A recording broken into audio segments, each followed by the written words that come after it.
Hello, we are on Chapter 3, From the Constitution to the Courtroom. That doesn't sound super exciting unless you're really involved in politics and legal stuff, which is great this time of year, right? Politics is always a hot button topic. So with Chapter 3, it starts with the Constitution.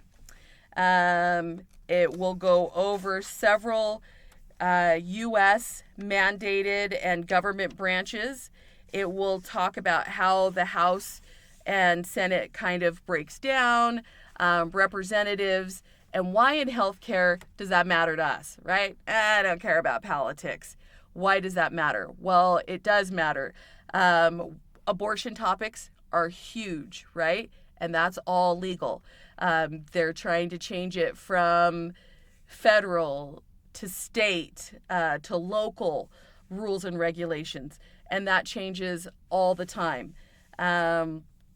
Healthcare in your part of the world may be different from healthcare in somebody else's. If you guys ever move from Idaho to a different state, you would definitely see a change in their state rules and regulations. So you guys really want to be aware of how that happens, why it's important for you to vote when stuff comes up nationally or state and locally, because it could affect your job specifically. Okay?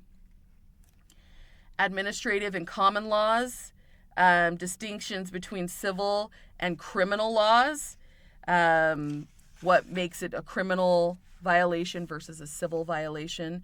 Those are important to know as well, especially in healthcare. And what happens during a lawsuit. So I don't know if all of you guys know this, but if you don't chart it, it didn't happen, right? We talk about that a lot in our courses, and I'm sure you guys will hear it.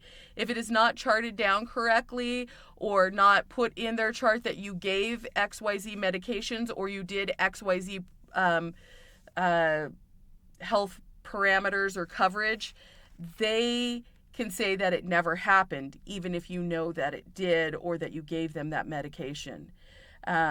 So if somebody were to cut off the wrong leg or operate on something that really didn't need to have happen, or the health record is incorrect and they take it to court, what would you expect? They have had everybody from medical assistants, RNs, lab people, mid-levels, and doctors having to show up to court to testify what they put in the record and how that happens, right? What are the phases of a lawsuit? How does it pertain to you? What type of safety mechanisms do you have to have in place to cover your backside? And why is making sure that we're charting everything correctly and following all of these different rules that we have in healthcare on cleanliness standards and medication standards and pharmacy standards, surgical standards. There is a ton of stuff.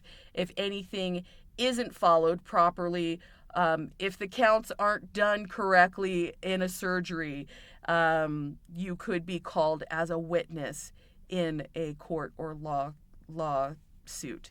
So know how that pertains to you. If you're a witness, if you saw somebody being harmed by a doctor or physician while they were in care, or somebody being negligent purposefully, you may be a witness to that. So please know that this chapter is super important, even though it's a lot of political stuff. Where do you fall into this category, and how will it affect you and your position at work? If you guys have any questions or concerns, holler at me, okay?